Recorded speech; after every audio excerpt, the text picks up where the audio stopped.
안녕하세요. 사연을 시작하기에 앞서 구독과 좋아요 부탁드려요. 감사합니다. 사연 시작해 볼게요. 저는 외동딸로 자랐어요. 부모님은 저를 정말 소중하게 키워주셨죠. 집안 형편도 넉넉한 편이었고 물질적으로나 정서적으로나 부족함 없이 자랐어요. 우리 집은 다른 집들과 조금 달랐는데 제사도 없고 명절에도 차례를 지내지 않았어요. 친할머니께서 엄마가 암투병으로 고생하신 뒤로 그런 전통적인 의례들을 다 없애셨거든요. 할머니와 엄마의 관계는 정말 좋았어요. 흔히 듣는 고부 갈등 같은 건 우리 집엔 없었죠.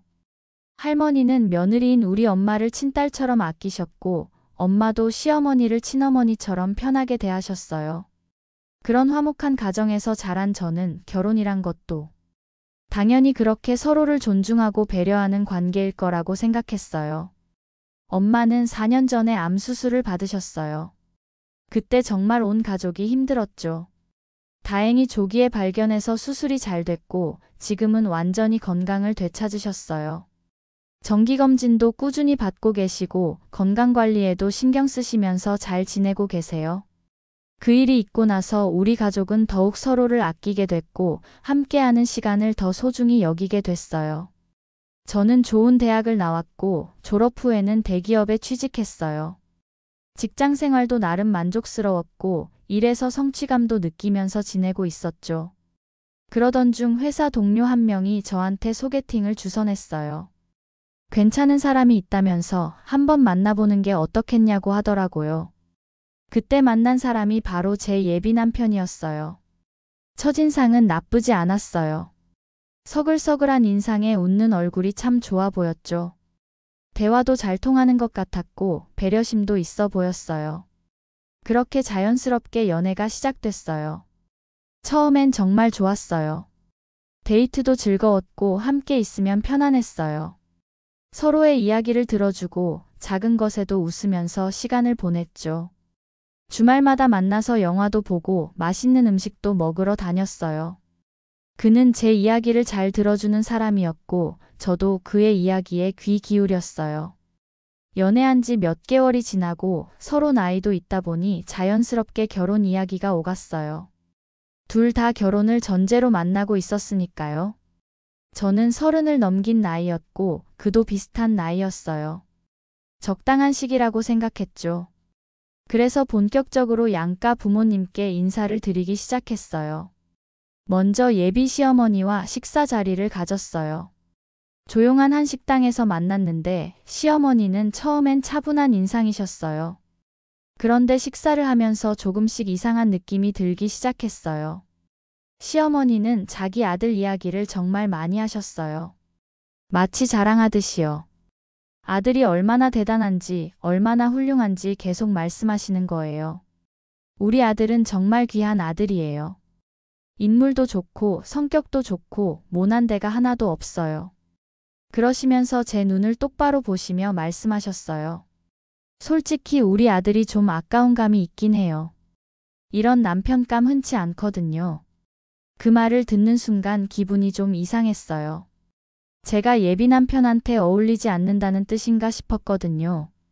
하지만 그냥 어머니가 아들을 사랑하는 마음에 그러시는 거겠지 하고 넘어갔어요. 누구나 자기 자식이 최고라고 생각하니까요.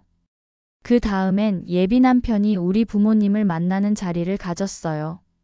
부모님도 그를 마음에 들어 하시는 것 같았어요. 예의도 바르고 대화도 잘하고 직업도 안정적이니까요. 아빠는 식사 자리 내내 그에게 여러 가지 질문을 하셨고 그는 성실하게 답변했어요. 엄마도 흡족한 표정이셨죠. 예비 남편은 부모님과 함께 산다고 했어요. 시아버지와 시어머니가 계신다고 했죠. 그리고 자기는 외동이라고 했어요. 명확하게 외동이라고 말했거든요. 그래서 저는 당연히 그가 외동인 줄 알았어요. 그래서 서로에게 잘 맞았었나 하고 생각했죠. 서로의 입장을 이해할 수 있을 것 같았거든요. 명절이 지나고 나면 정식으로 상견례를 하기로 날짜도 잡아뒀어요. 이미 양가 부모님은 각각 만나 뵈었으니 이제 공식적으로 양가가 만나는 자리만 남은 거였죠. 식당도 예약해두고 모든 게 순조롭게 진행되는 것 같았어요. 사실 예비 남편과 만나면서 가끔 의견이 안 맞을 때도 있었어요. 사소한 일들이었죠. 그게 큰 문제라고 생각하지는 않았어요. 사람은 다 다르니까 서로 맞춰가면 되는 거라고 생각했거든요. 실제로 크게 싸운 적도 없었고요. 그는 저를 처음 봤을 때부터 정말 마음에 들었다고 자주 말했어요. 제 외모도, 성격도, 직업도 모든 게 자기가 생각하던 이상형이라고 했죠. 그런 말을 들으면 기분이 좋았어요. 나도 이 사람과 결혼하면 행복할 수 있겠다는 생각이 들었어요. 그렇게 명절이 다가오고 있었어요. 저는 이미 몇 달 전부터 부모님과 해외여행 계획을 세워뒀었어요. 비행기 티켓도 예매했고 호텔도 예약했죠. 명절 연휴를 이용해서 가족여행을 가는 건 우리 집에선 자연스러운 일이었어요. 사실 결혼 전 마지막으로 부모님과 함께하는 여행이 될 수도 있겠다는 생각이 들었어요. 결혼하면 명절에는 시댁과도 보내야 할 테니까요. 물론 우리 집은 명절에 차례도 지내지 않고 특별한 행사가 없긴 했지만 그래도 결혼 후엔 지금처럼 자유롭게 부모님과만 시간을 보내기 어려울 거라는 걸 알고 있었죠. 부모님과는 1년에 한두 번 정도 함께 여행을 다녔어요. 해외든 국내든 시간이 맞으면 함께 떠났죠. 그게 우리 가족의 소중한 추억이자 전통이었어요.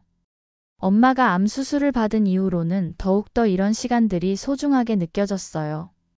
언제 어떻게 될지 모르니까 함께 할 수 있을 때 많이 함께 하자는 게 우리 가족의 생각이었어요.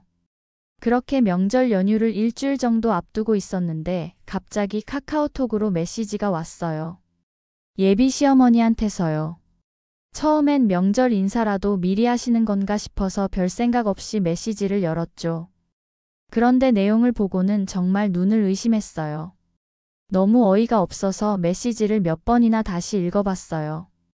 혹시 내가 잘못 본 건 아닐까 싶어서요.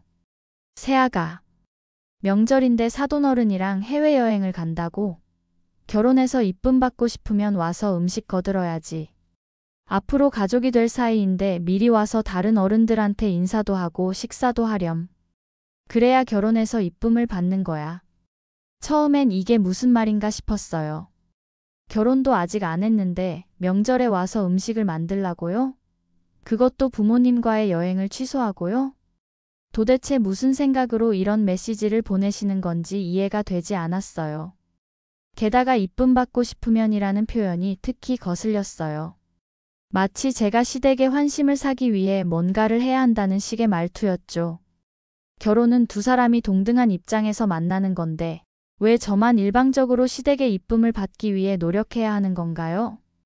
저도 답장을 보냈어요. 최대한 예의를 갖춰서요. 결혼도 안 했는데 벌써부터 음식을 만들러 오라고요? 제 답장을 본 시어머니는 바로 답장을 보내왔어요. 당연하지. 결혼해서 이쁨 받고 싶으면 와서 거들어라. 귀한 내 아들이랑 살려면 이런 건 내가 말하지 않아도 알아서 해야지. 그 메시지를 보고는 정말 기가 찼어요. 당연하다고요? 결혼도 안 한 사람한테 명절 음식을 만들러 오라는 게 당연한 일이라고요? 그리고 귀한 아들이랑 살려면 알아서 해야 한다는 표현도 너무 거슬렸어요. 저는 더 이상 참을 수가 없었어요. 이대로 넘어가면 결혼 후에는 어떻게 될지 뻔했거든요. 지금부터 이런 식이면 결혼하고 나서는 얼마나 더 심해질까요? 그래서 솔직하게 제 생각을 말했어요. 결혼도 하기 전에 음식하라는 건 너무하시네요.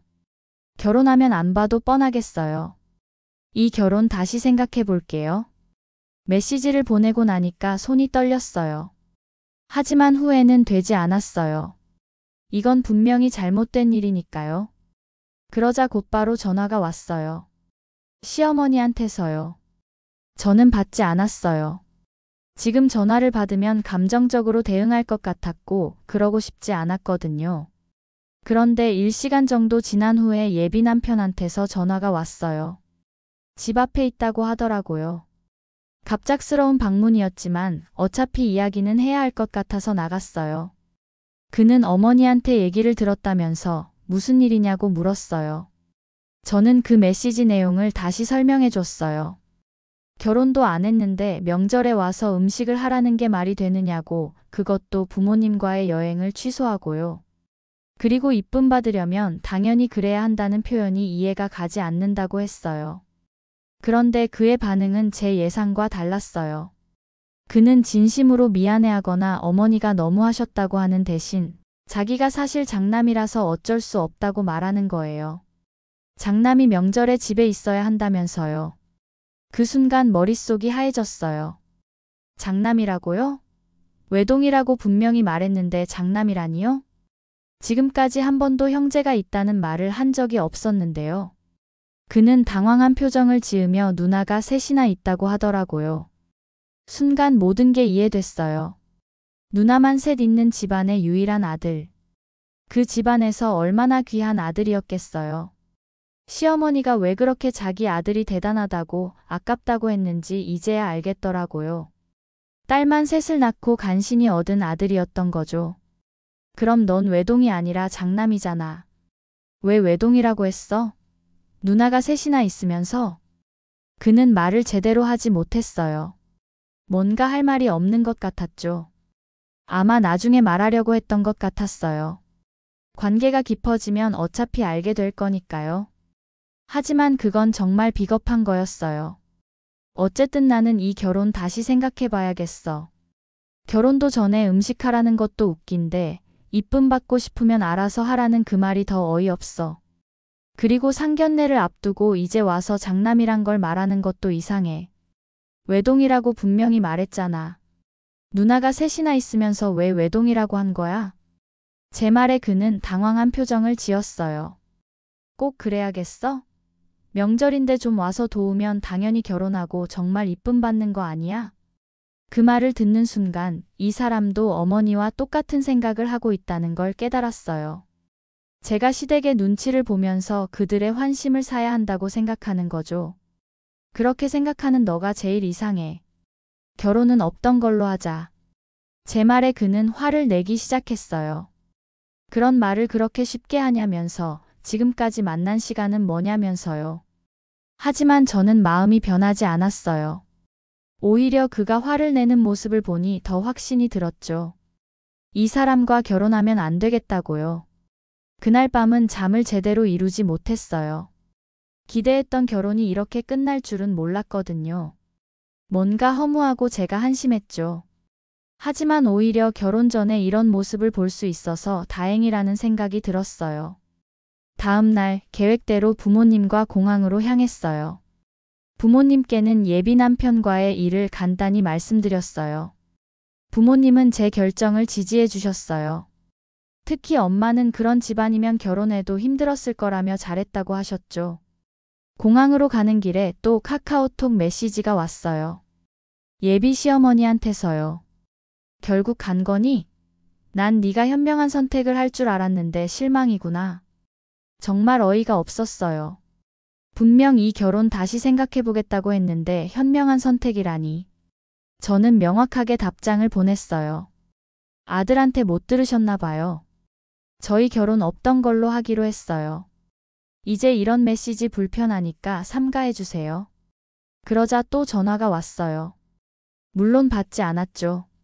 대신 메시지가 연달아 왔어요. 내용은 정말 가관이었어요.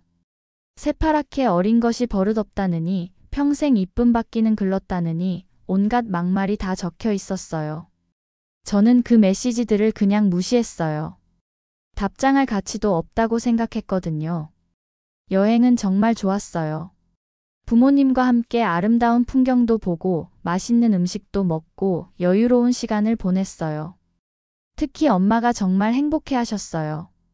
여행에서 돌아온 후에도 예비 남편의 연락은 계속됐어요. 전화도 오고 문자도 오고 심지어 집 앞까지 찾아왔어요. 처음엔 화가 나 있었지만 며칠 지나니 미안하다면서 다시 생각해 보자고 하더라고요. 하지만 저는 마음이 변하지 않았어요. 그때 그가 했던 말들이 계속 떠올랐거든요. 가끔 의견이 안 맞긴 했어도 이런 가치관을 가진 사람인 줄은 정말 몰랐어요. 아니, 어쩌면 알면서도 모른 척했던 건지도 모르겠어요. 연애할 때는 보고 싶은 것만 보게 되니까요. 그는 계속 찾아왔어요. 일주일에 두세 번씩 집 앞에 나타났죠. 부모님도 불편해하셨어요. 아빠는 한 번은 내려가서 그만 오라고 말씀하시기도 했어요. 하지만 그는 계속 왔어요. 한 달이 지나고 두 달이 지났어요. 그는 여전히 연락했어요. 문자 내용도 처음엔 사과였다가 나중엔 원망으로, 그러다 또 사과로 바뀌었어요. 일관성이 없었죠. 4달이 지나고 5달이 지났어요. 그의 연락은 점점 뜸해졌어요. 일주일에 한 번, 그러다 2주에 한 번으로요. 저는 그냥 무시했어요. 답장도 하지 않았고 전화도 받지 않았어요. 그렇게 거의 5개월 동안 그는 연락하고 매달리고 찾아왔어요.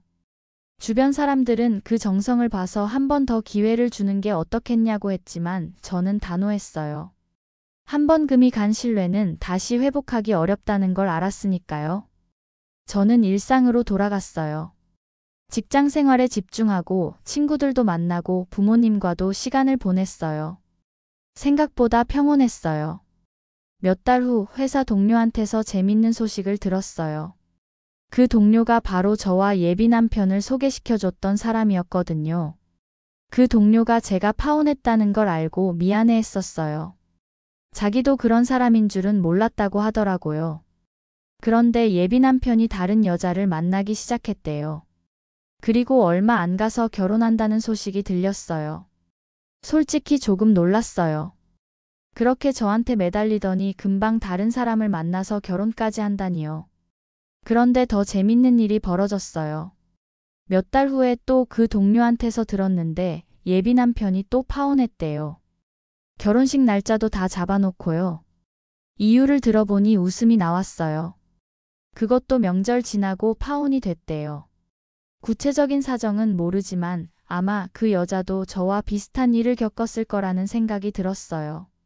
아니나 다를까 동료가 들은 바로는 또 예비 시어머니가 그 여자한테도 결혼 전에 와서 음식하라고 했던 모양이에요.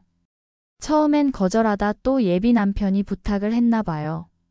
그래서 그 여자는 정말 음식을 하러 갔는데 시어머니의 시누이 셋에 엄청 당했는지 결혼 못한다고 앞치마 던지더니 결혼 안 한다고 하고 나갔다고 하더라고요. 그 말을 들으니 오싹했어요. 정말 아이러니했어요. 똑같은 일이 반복된 거죠. 제가 만약 그때 굽혔더라도 결국엔 다른 문제로 싸웠을 거예요. 그리고 결혼 후에 이혼하는 것보다 결혼 전에 파혼하는 게 훨씬 나았죠. 그 소식을 들은 후 저는 정말 제 선택이 옳았다는 확신이 들었어요. 결혼은 두 사람만의 일이 아니에요. 두 가족이 만나는 일이죠. 하지만 그렇다고 해서 한쪽이 일방적으로 희생하거나 굴복해야 하는 건 아니에요. 저는 시댁의 이쁨을 받기 위해 제 가족과의 시간을 포기하고 결혼도 안 한 상태에서 명절 음식을 만들러 갈 수는 없었어요. 그건 제 자존심의 문제가 아니라 기본적인 존중의 문제였으니까요.